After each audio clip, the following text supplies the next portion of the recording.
All right, welcome into the inaugural episode of the Plotheads, a new podcast being brought to you from, well, me, Tyler Spots, but also on a regular basis from my wife Taylor and my friend Patrick as well. Since this is the first episode, this is going to be more of a kind of sample of what the podcast's all about and what you can expect to hear every week when you tune in. But I will start by saying that, yes, there will always be a co-host that will be joining me, whether that is my wife Taylor or my friend Patrick. It will not just be me for every episode, just this one. So you have not one but two other voices to look forward to for future episodes. And the first episode is mainly just to give you, the listeners, a bit of a gist as to what you can expect to hear on a weekly basis from our show. Basically, we are a podcast that is interested in talking about really any subject material that has a story to tell. So, obviously, we are going to be talking, about movies. That's probably the first thing that comes to mind when you think of something, with a plot. It's a story to tell. But it goes further than that. We can, on certain days, talk about video games. On certain days, we can talk about television. It just really kind of depends on, what's coming out in Hollywood and what we as the hosts feel comfortable expressing our knowledge about. Obviously, people have different likes and dislikes when it comes to, anything, but especially the media that we consume.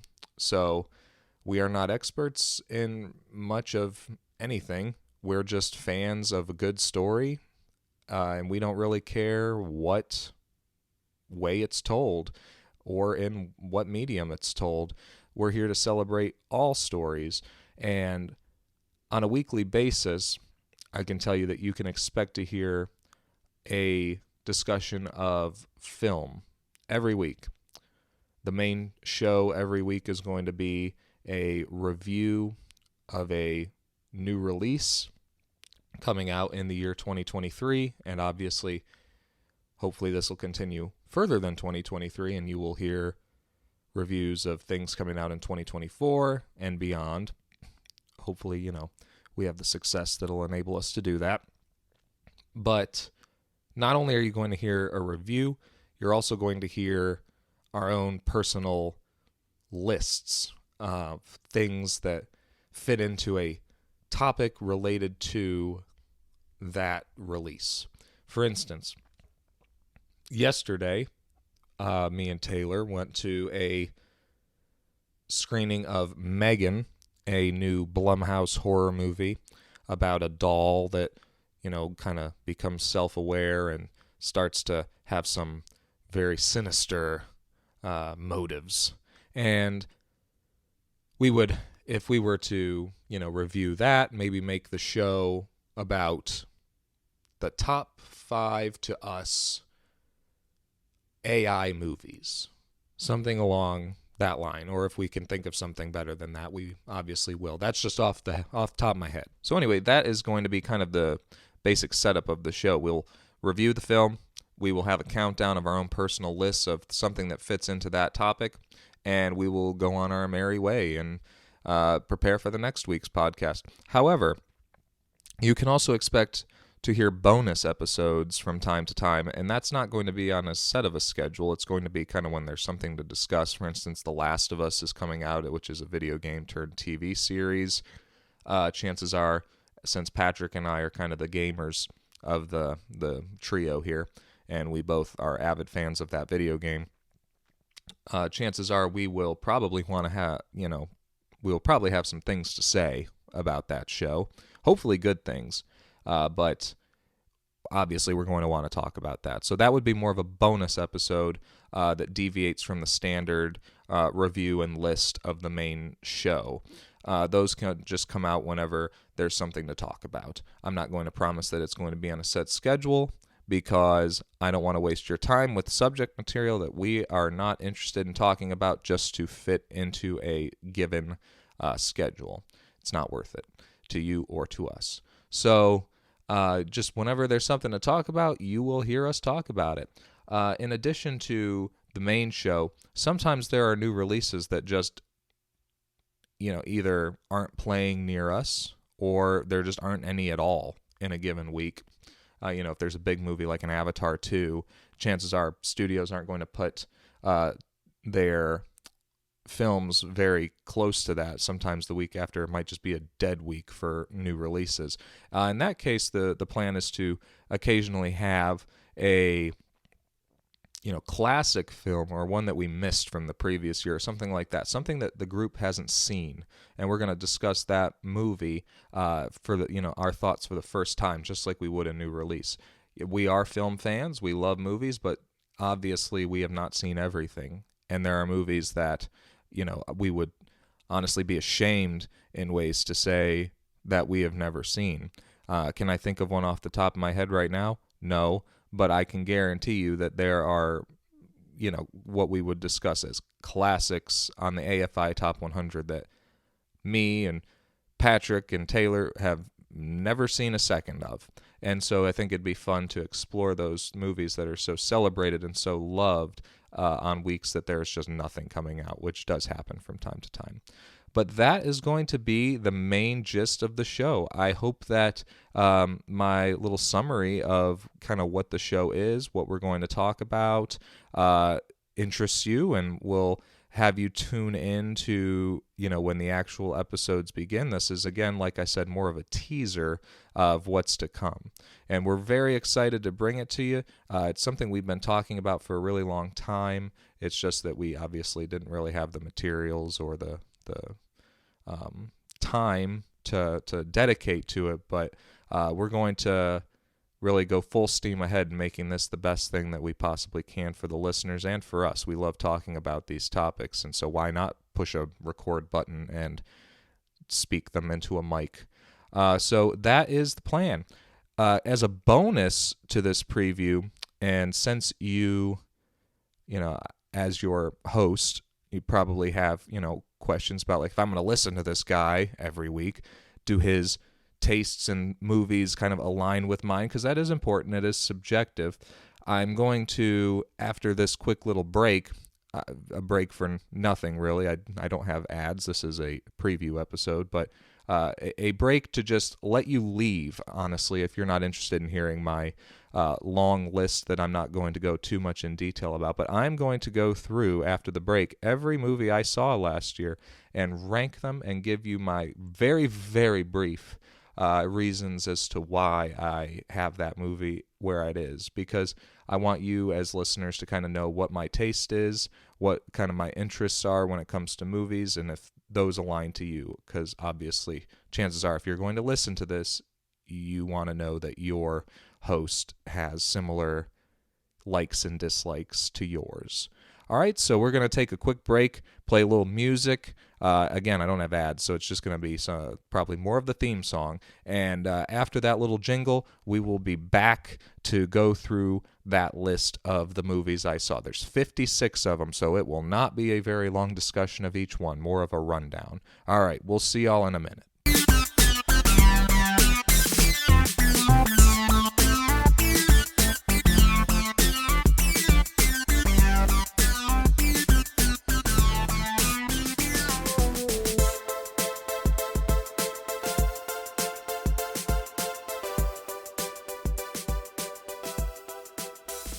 All right, I'm back to do the ranking of the 56 movies I saw in 2022. 56, that's, I think, a new record for me. That Regal Pass, where you pay $20 a month, and you can see however many movies you feel like in a month, as long as it's not multiple on the same day. That thing's a lifesaver. So if you love movies, this isn't a sponsor or anything. I'm just trying to save you some money. If you are an avid movie person and you go to the theater a lot, and you got a Regal near you, you should probably be using that because, my God, it'll save you a lot of money. All right, so like I said, 56 movies, and I'm going to give you the rundown and tell you a little bit about each one in terms of why it is where it is. Like I said before the break, I am not going into much detail because we would be here all day. All right, so to immediately go back on what I just said, I am going to talk for a minute about this movie that comes in at number 56 because I have a lot to say. 56 for me of last year was Crimes of the Future. It was a David Cronenberg movie that came out, I think like in May, June, like right at the summertime. And I went and saw it by myself because no one else was interested in it. And I love David Cronenberg movies. I love The Fly. I love A History of Violence, Eastern Promises. He was reuniting with Viggo Mortensen. I was really excited. And Kristen Stewart's in it, who I am a big fan of personally, post-Twilight. Obviously, Twilight's not that great, but I think that her acting choices have been really interesting. And I hated every second of this movie. I thought it was pretentious. I thought it was annoying. I thought that the plot was completely secondary to its, like, just, oh, look at this gross stuff that is on screen that really is just meant to kind of make you go, ew, which I know is kind of his thing, Cronenberg's thing. He's a body horror guy, but, like, I don't know. The story didn't resonate with me. I thought it was just odd. I felt that by the end, the plot really just came across as pretentious to me. I didn't enjoy it, and I kind of expected more from the director. So 55, I have Jurassic World Dominion, just more of the same with this franchise at this point. I'm sick of them making dinosaur movies that, like, make dinosaurs boring. That's basically what they've been doing for the past 20 years after that first movie from Spielberg. I don't see how dinosaurs are this difficult to make interesting. This one wasn't even about dinosaurs. It was about locusts. It's really not that interesting to me. I'm here to see dinosaurs, please. Thank you. 54, Black Adam. I am a fan of The Rock, Dwayne Johnson, if you prefer to call him by his given name. But I didn't get this movie. I thought that it seemed like a comic book movie from 2000 that we were past at this point. It was cheesy. It had no plot. It was just The Rock flying up to something, hitting it, and then flying away really fast again. And being like a spiritual successor to Shazam, I thought it would be, more related to that movie, which doesn't even matter at this point because James Gunn is demolishing the DCEU, which is fine with me for the most part, other than the Superman cameo that happened at the end of this movie that's not happening anymore. Henry Cavill being like one of the few good things about that franchise that apparently just James Gunn's not on board with, but that's fine. That's a conversation for another day. Black Adam seemed like a step back for comic book movies. 53, Texas Chainsaw Massacre. Don't really have much to say about this other than it's another Texas Chainsaw Massacre movie that just didn't need to be made and did that weird thing where it's like we're direct sequel to the first one again. It's like the third time they've done that. They just can't get this franchise right. It's just characters stink. Leatherface isn't that scary. Just wasn't a big fan. Gore was pretty good though. 52 is Ambulance, Michael Bay. This movie made me ill physically in the theater. I didn't throw up or anything, but it made me extremely dizzy and lightheaded and gave me a headache. So obviously it needs to be low on this list. It was just something about the drone footage that he was doing with that movie. He had drone footage and he had basically like a Paul Greengrass shaky cam thing going where it's like he couldn't just hold still even on people having a conversation. He had to have the camera circling around them and just super motion sickness inducing. It was just unpleasant. The story was fine. The acting was fine. If it was just directed by someone different and shot differently, I can't express how like crappy I felt when I got out of this. So it has to be this low. 51, Beast. Idris Elba fights a lion. It should have been more fun than it was. I don't really have much else to say about that. Number 50, Don't Worry, Darling. Probably one of the biggest disappointments of the year. I love Florence Pugh. I love Chris Pine. Harry Styles, he tried. But, I mean, it wasn't the acting that I had a problem with. The acting was all competent. Harry Styles got a lot of flack. I didn't think he was horrible, but he wasn't great compared to especially everyone else. But the The plot has been done before. The twist ending has been done before. It was basically like Truman Show meets The Matrix. It's just, I didn't really understand why the writers thought that this was going to be so monumental of a twist that made it worth sitting in the theater for 2.5 hours to watch it. Well, maybe it was 2 hours. It felt like 2.5 hours. But anyway, I just felt like the twist made the movie not worth it. It's kind of like a bad Shyamalan twist, and I like Shyamalan, but he obviously has had some bad ones. But yeah, I just didn't care for this movie. It had some intrigue that just by the end, I felt like it didn't meet the intrigue that was set up at the beginning. 49, Where the Crawdads Sing. The book was better. The movie was competent. That's really all I have to say about that. 48, Doctor Strange and the Multiverse of Madness. I did not like this movie. I'm kind of marveled out at this point. Marvel movies are not impressing me lately, as you'll see on this list, with one exception. The weird Sam Raimi horror stuff was pretty cool, but it felt like it was in the wrong movie that was set up in the first half. The first half is borderline awful. The acting felt off. The story was uninteresting to me. The choices of what to do with Scarlet Witch, Elizabeth Olsen, felt completely out of left field.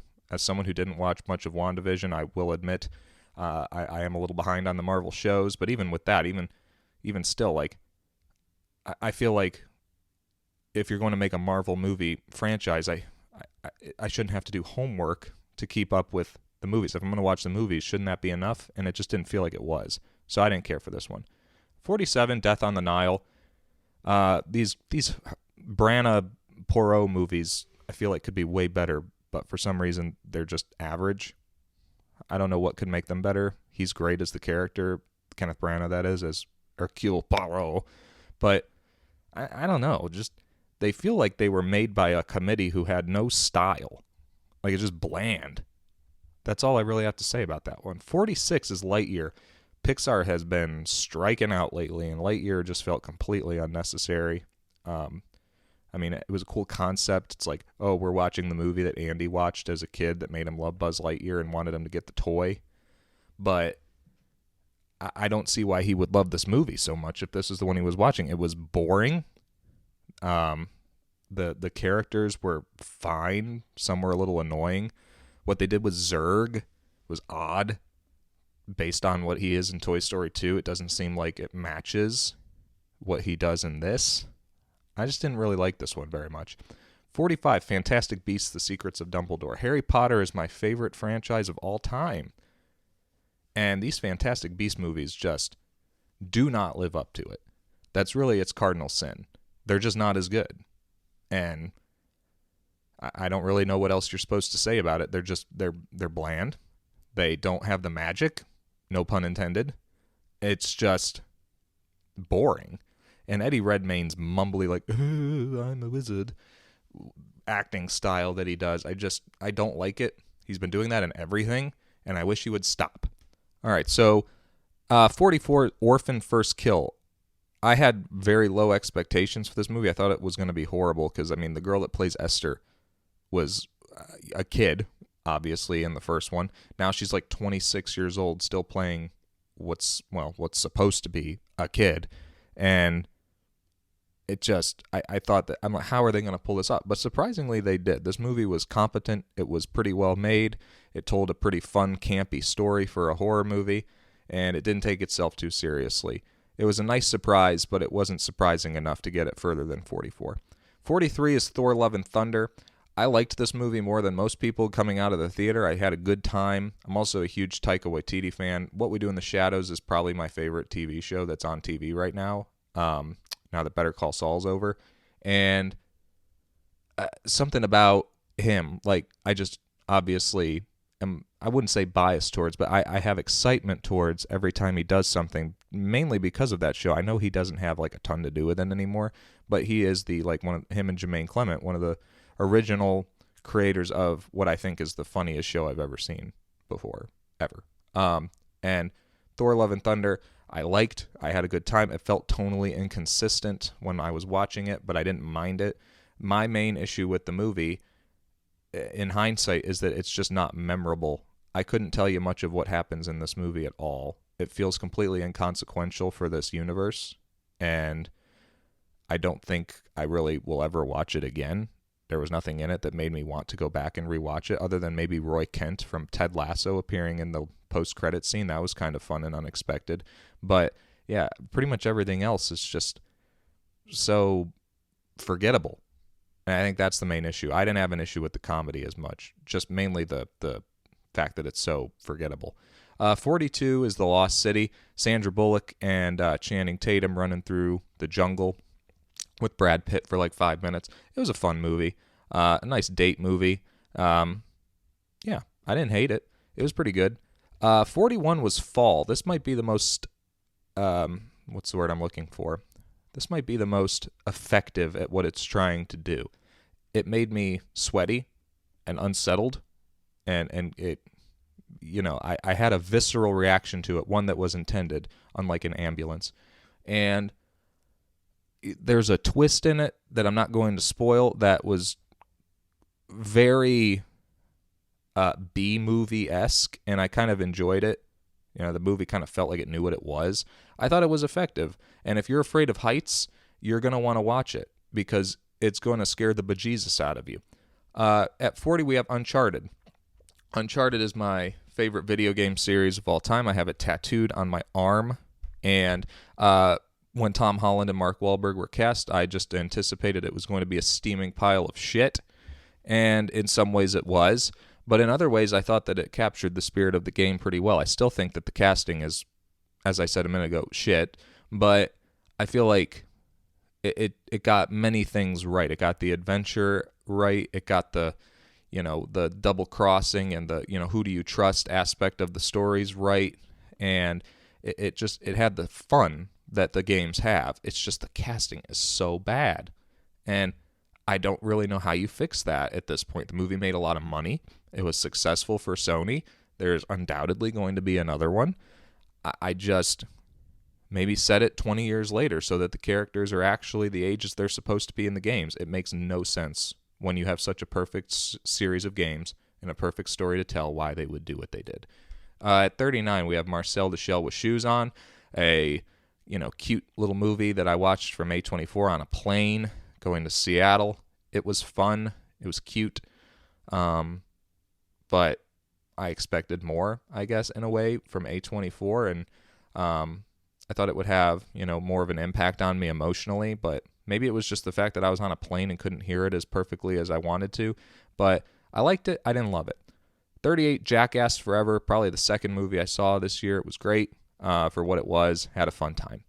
37, Sonic the Hedgehog 2, the better video game movie of the year. And it was just more of what worked in the first one. They get the characters right. As far as the animal characters go, the voice acting is great. Idris Elba was awesome as Knuckles. Jim Carrey's fantastic as Eggman or Robotnik, whatever you want to call him. It's just the human stuff other than Jim Carrey that's not great, and I wish they would do less of. 36, Prey. I liked this less than most people. I thought it was obviously the best Predator movie since the first one, but that's not saying much. I don't know. I thought it was going to be a little more thrilling, but I'm in the minority on that one. I liked it, didn't love it. 35, Hellraiser. I liked this Hulu product better than Prey.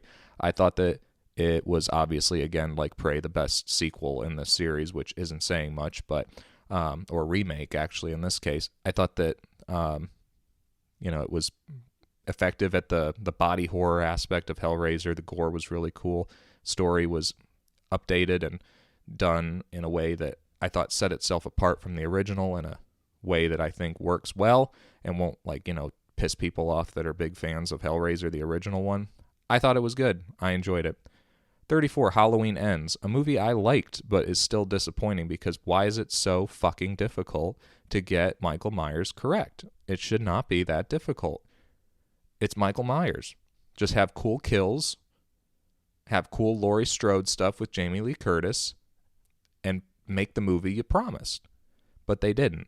They did this weird Christine-like story with this character they never introduced in the last movie of a franchise, which just seems like poor storytelling. Why do you introduce a new character, make the whole movie about him in the last movie in your franchise?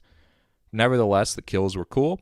I enjoyed Jamie Lee Curtis's performance. The throwdown with Michael at the end is cool. I just wish, obviously, Michael was in the movie more since it's a Halloween movie. I should expect more Michael Myers than a half hour in an hour, 50-minute movie.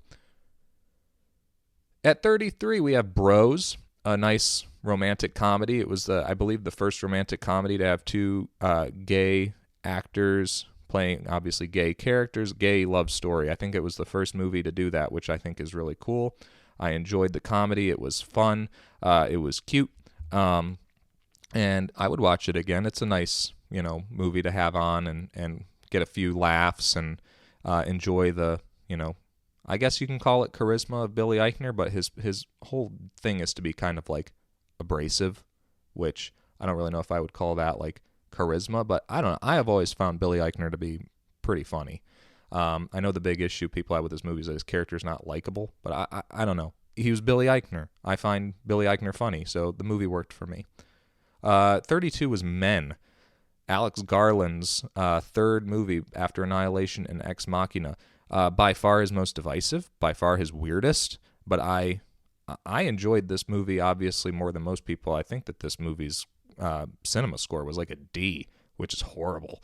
And it's obviously a movie about toxic masculinity and how that can affect women that are in a relationship with someone like that, or just in general public settings. It's kind of one man playing all the different forms of it. And I thought that creative choice was really interesting and unique. And I thought that Rory Kinnear, who plays all the men, did a really good job. So did Jessie Buckley in the main role. I thought she was excellent. One of those horror A24 performances that will undoubtedly get ignored, like Toni Collette with Hereditary, which is just sacrilege at this point. But yeah, I thought that the movie had interesting things to say about toxic masculinity. The ending is just like, what the hell is going on, in a good way. I kind of knew what was going to happen because the internet spoiled it immediately, but I was still just like, oh my God, this is effective. So I would check it out. I don't see what everyone hated so much. It was a fun movie. 31 is Hustle. Adam Sandler further proving that he can act, which is wonderful. Uncut Gems is one of my favorite movies of all time, even though a lot of people hate that because it's too stressful. But anyway, he's further proving his acting chops. He's a great actor. He plays a basketball coach trying to get this player into the NBA, who is played by a real NBA player. I'm not a big NBA guy as far as knowing who everyone is, so I can't tell you who the actual player is. I just know he's in the NBA. And yeah, it was a good movie. It's a good sports movie. If you like sports movies, this one is very good. It's a Netflix exclusive. I recommend it. 30 is A Christmas Story Christmas. A surprisingly good sequel to A Christmas Story, which has had sequels and they're all trash. This one was heartwarming. It was sweet. It had a really good connective tissue to the original that is shown at the end that almost made me a little emotional. I love the original Christmas Story. It's one of my favorite Christmas movies. And the way that they tied it in to this sequel was just like, wow, what a great choice. The movie itself, for the other 90% that aren't the last 10 minutes, is still a good, heartwarming Christmas movie. I enjoyed watching it. I would watch it every Christmas. It makes a really good 1-2 with the original to watch, back to back. Finally, there's something actually worth watching in this, I guess you can call it, franchise that's not just the original one. Coming in at 29 is a Downton Abbey, A New Era. I love Downton Abbey. It was just like another episode. On we go. 28, The Fabelmans. I expected that this would be higher for a Spielberg movie about movie making, but I felt like the story was, while good, also not as much about the art of filmmaking as I thought it was going to be. It's a biopic mainly about Spielberg's life, just with a kid who has a different name than Steven Spielberg. And I enjoyed the story for the most part. There was one big issue I had with the movie, and apparently everyone disagrees with this, but I thought Michelle Williams in this movie was just unbearably annoying. And apparently everyone's like, oh, she's going to get nominated for an Oscar. I don't get how. So Her performance bugged me. She was over the top. She was weird, and I thought it was just way too over the top. Was not for me as far as a performance goes. Paul Dano I thought was great, though, and I thought everyone else was great. There's a David Lynch cameo that I won't spoil, but my God, does it spoil, or not spoil, it steals the show. But I'll let you see that when you see it. 27, Avatar The Way of Water. I expected that this would probably be the exact same response from me as the first one got, and it would be correct. I enjoyed watching it. It was too long, but the effects were awesome. As soon as I left, I completely forgot about it, and that's probably going to be the MO for like this whole franchise if it continues, which it probably will, because it made what James Cameron wanted it to make already, and it's still not even close to being done with its theatrical run. 26 was Smile, a surprisingly good horror movie that came out this year that seemed from the trailer that it was going to be just a standard cookie-cutter horror movie that you would expect in January, but no, it was actually really good. Yes, It Follows, basically, again, but, told, like, slightly differently. But it was effective, and if it's effective, I'm cool with it being cookie-cutter. It's when it's cookie-cutter and not effective at what it's doing as far as scares go, where it's like, why is this a thing? But since it was effective, I'm cool with it. 25, The Black Phone. I thought this was going to be in the top 10 when it was announced. I love Scott Derrickson. I love Sinister, which is, kind of his first team up with Ethan Hawke, which is being repeated in this. I thought I was going to love this movie. I liked it a lot. I didn't love it. I didn't like it as much the first time I saw it. I was very disappointed coming out of the theater, but I watched it a second time, liked it more, but I didn't love it still, and I thought I would. Ethan Hawke's great, though. I wish he'd play more villains. 24 is The Unbearable Weight of Massive Talent. Nicolas Cage playing himself. It was a fun time. 23 is Clerks 3. Kevin Smith got real serious with this one. I was not expecting it, if I'm being honest with you. Obviously, the trailer showed it dealt with a heart attack that Randall suffers, but it gets heavier than that, and I wasn't expecting that. I love the first Clerks. The second one is also very good. This one just was so sad. I wasn't expecting that, but it was effectively sad. I in the end enjoyed the choices that he decided to make with these characters, but when seeing Clerks 3, I just assumed it was going to be this raunchy, like, dick jokes every 5 seconds thing that, the other ones are and stuff like that, they're funny jokes, but this one was just going in. This is a serious movie that deals with some serious topics, and it might leave you crying by the end.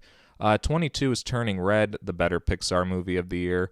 It felt like, obviously, if you've seen it, that it wasn't it wasn't made for me, almost 30-year-old man, but it was still a really fun movie to watch, and I enjoyed, the animation. The red panda was cute, and I would watch this one again.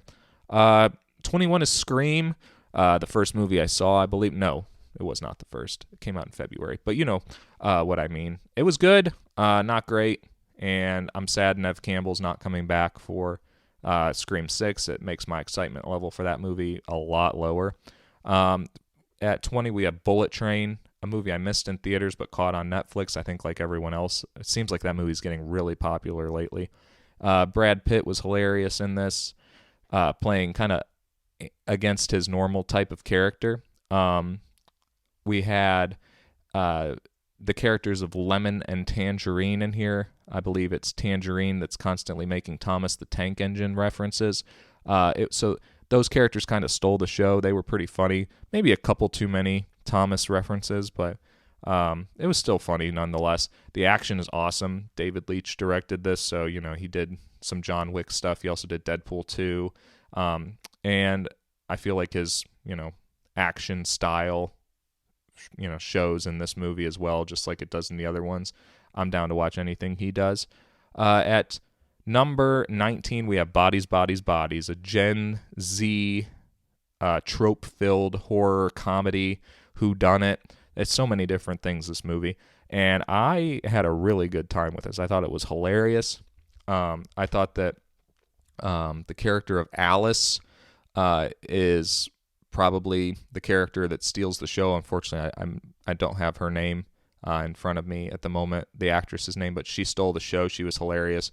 And Pete Davidson, obviously he's the big name that people associate with this movie. He was funny as well for the time that he was in it. Just a really entertaining movie that I think is a good one to have, like when you have a bunch of people over, put on Bodies, Bodies, Bodies. They'll have a good time. 18 is Fresh, another horror movie that came out on Hulu earlier in the year with Daisy Edgar-Jones and Sebastian Stan. I had a really good time with this movie. I was telling everybody to go watch this on Hulu. I don't know if they ever did, but now I'm telling all of you to go watch it on Hulu. It's I don't really want to say much about it. It's just a girl goes on a date with Sebastian Stan, and they start a romance, and then things get a little dicey, to say the least. I'll let you experience it for yourself. It's a great movie, though.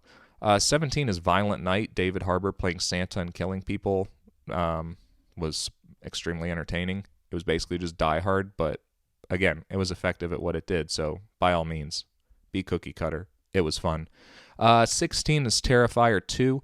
Art the Clown is crazy son of a bitch that if you watch this movie, just know he when he kills people, he does not stop where most other horror movies would stop. This movie goes bonkers with the gore and the practical effects. It's one where if I tell people it's this high on the list, I feel like they're going to judge me for liking it and think that I'm like a sadistic, crazy person. But it's really effective at what it does. It's a complete throwback to 80s slashers.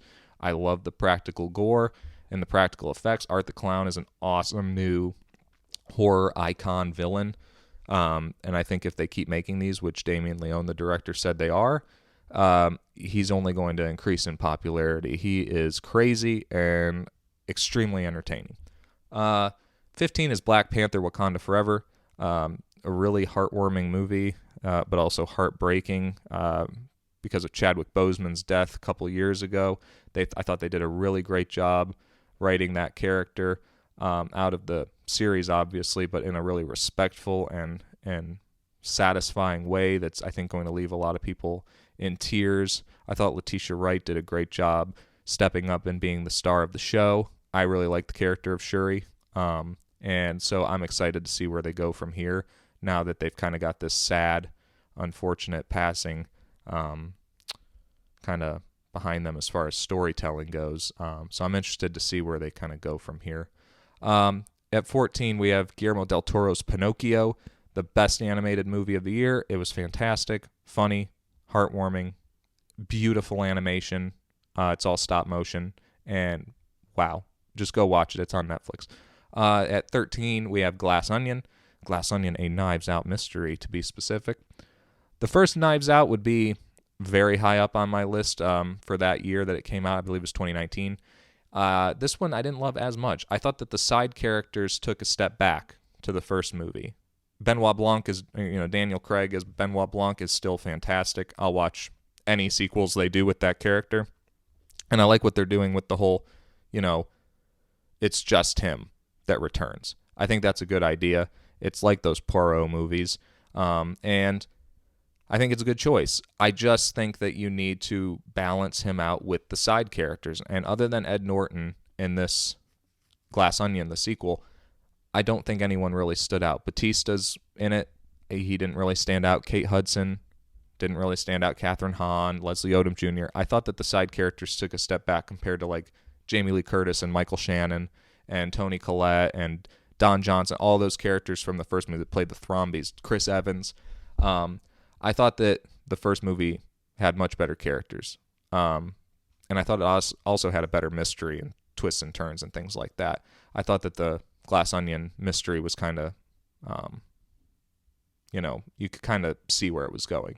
Janelle Monáe stole the show, though. She's excellent in the movie, and she's worth watching it for her performance alone. At number 12, we have The Northman.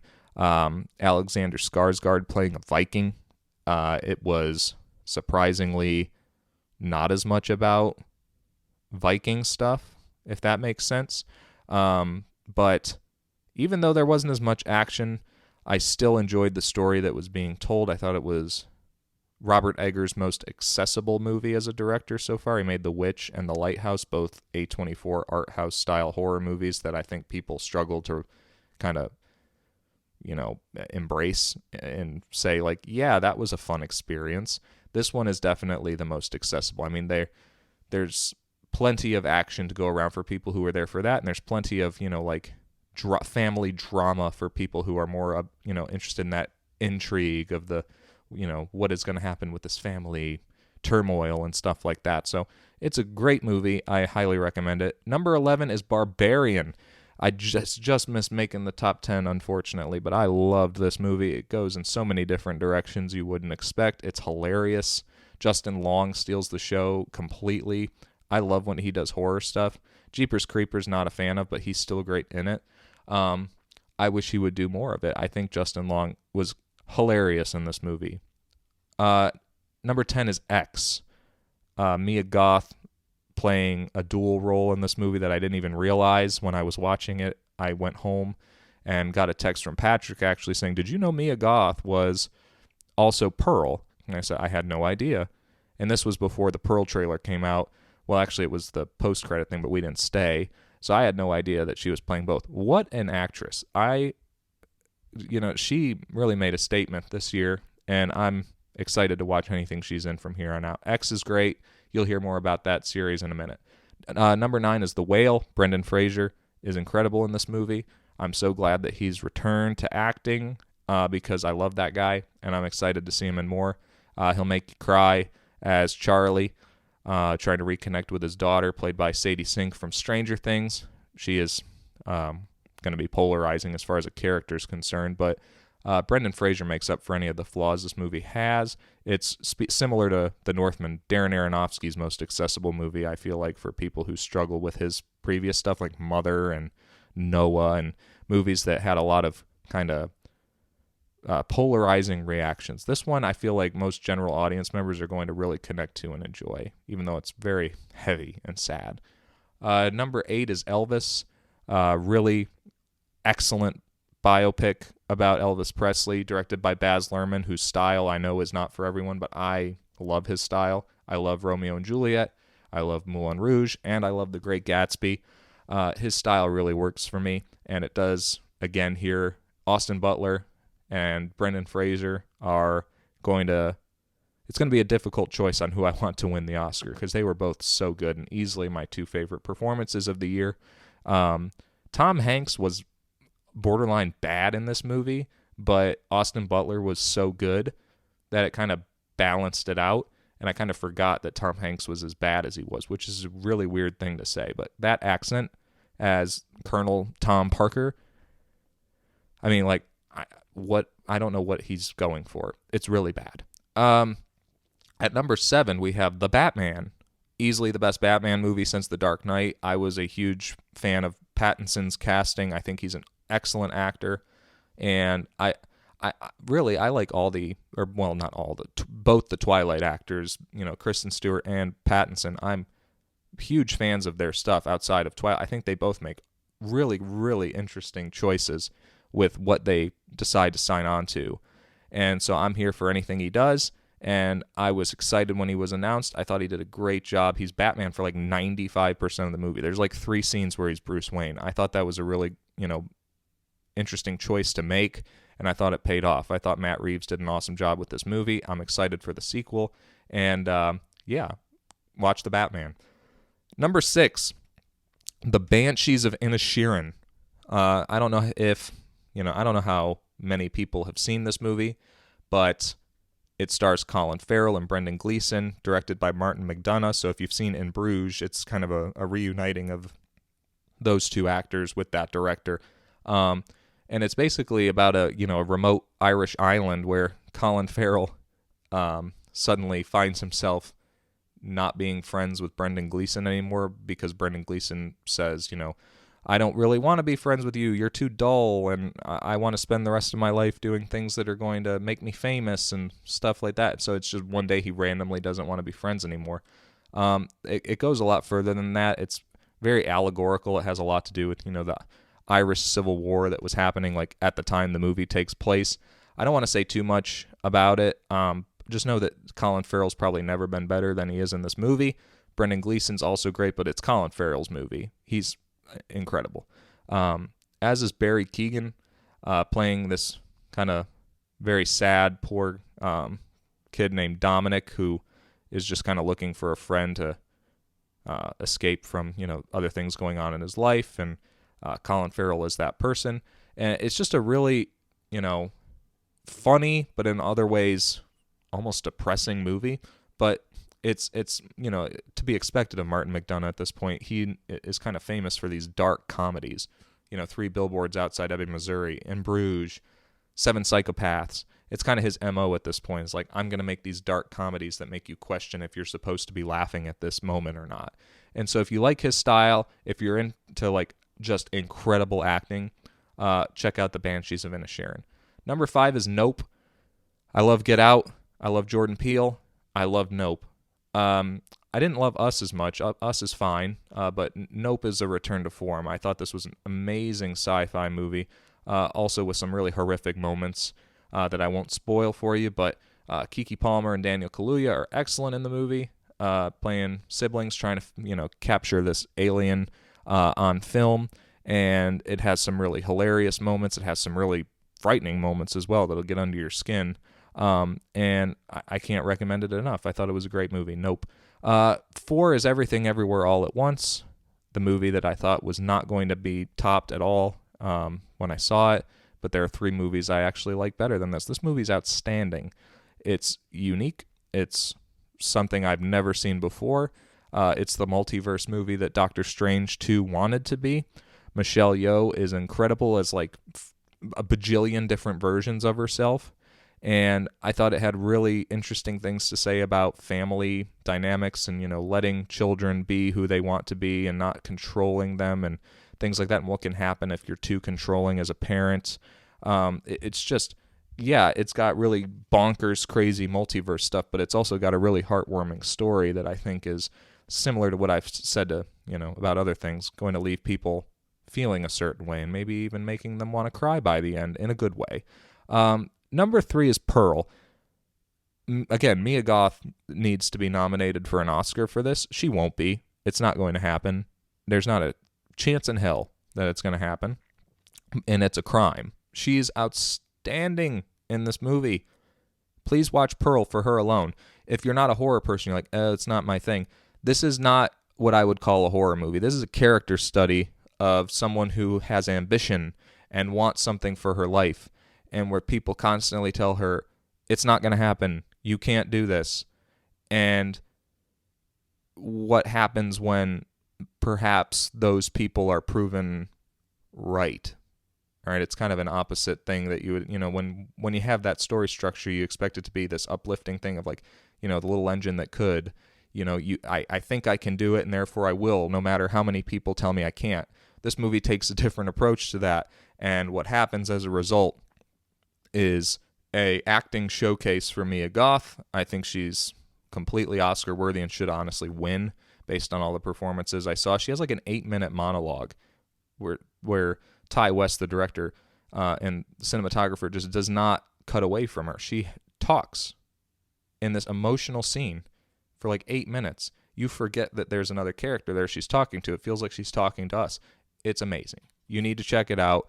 It's also got some cool, kills and stuff like that as well. Number 2 is The Menu. The biggest surprise of the year by far. My wife and I, Taylor and I, we can't stop talking about this movie and telling people to watch it, especially now that it's on HBO Max. It's hilarious. It's in some ways kind of unsettling. It's one of the best satires I've seen in a really long time. Basically a satire of the restaurant industry and all the different ways that people piss off restaurant service workers. It's a movie that I think if you've worked in that industry, you're going to love even more than people who didn't. But people who didn't still are going to, obviously pick up on what they're going for. And I think it does a really, really great job of, showing that satire. If I could use this movie in my English classes to explain what satire is, like ridiculing something or a way that something we as a society do and trying to make a change of it, like through comedy. If I could show this movie, I would. It's just that there's gore and a lot of F-bombs and, things like that where I'd get fired. So it's really not worth it in the end of the day. But still, it's the best example I can think of that's come out in a really long time. Ralph Fiennes is awesome in this movie. He's funny. He's intimidating. You understand, even though he has some very crazy plans, you kind of understand why he's doing what he's doing. Anya Taylor-Joy is a good, kind of just, normal person in this movie of very oddball people to kind of follow, and she's the surrogate, audience character, as she is kind of in everything lately. Kind of wish she'd do something a little different, even though I'm a big fan. But Nicholas Hoult, hilarious in this. Everyone does a really, really great job. You need to check out The Menu. It's streaming now on HBO Max. Oh, and Hong Chow probably steals the movie. Everything she says in this movie is hysterical. And number one, maybe not a surprise, Top Gun Maverick. This, it feels almost kind of cliche to make this the number one movie because it's the highest grossing movie of the year, but it deserves it. It is by far the most, satisfying, I feel like, movie that's come out this year. I haven't talked to a single person who's had a negative opinion of it. It's a crowd pleaser. There's something in it for everyone. My wife, Taylor, who doesn't like the original at all, she thought it was corny, thought this movie was great. It's better than the original, which is rare. And it's honestly one of the best movies. I said this when I came out. It's one of the best movies I've ever seen. It is perfect in what it's setting out to do. The action is amazing. The fact that Tom Cruise, does things like this. Obviously, he didn't fly the jets and stuff like that, but he was up there flying with people. The fact that he does this kind of stuff shows he's so dedicated to his craft. He's one of my favorite actors for that. Yeah, he's odd, but no actor is more dedicated to his craft than this guy, and I respect him immensely for it. Miles Teller is fantastic as Goose's son, Rooster, in this movie, and yeah, I mean, literally everything works. There's not a single scene in this movie that I had an issue with. I walked out saying that's one of the greatest movies I've ever seen. I don't see how anyone could watch it and have negative opinions overall about it. It's that good. Chances are you've probably seen it because I think everyone has. But if you haven't, make sure you check it out because you're going to like it. I feel like I can pretty confidently say you're going to like it. And if it wasn't for the fact that, again, this movie I had no issues with whatsoever, The Menu would be number one, but, it came out in a year where a near-perfect movie exists. So that's the only downside of The Menu, is that it wasn't as perfect as Top Gun Maverick. All right, that is my list. Of course, I went longer than I probably wanted to. So much for, I guess, keeping things short and to the point and not saying much, but it is what it is. So I hope that you enjoyed hearing my list. I hope that maybe it coincided with some of your opinions that of the movies that you saw this past year. So again, this podcast is going to be, like I said in the intro, once a week, new release review, discussion, and then a countdown of our top 5 films in that given category that we choose for that film. So you can look forward to that every week. The list obviously will not be 56 films long like this one was. Again, this was just sort of a preview. The future episodes will not be this long of a list. 5 will do. I think that's, I think that's a good balance. 56 or 5. I think 5 will probably work better. Or 10 if you consider that I will be with a co-host. Again, either Taylor or Patrick. All right, I think that's going to do it for this episode. I hope you enjoyed it.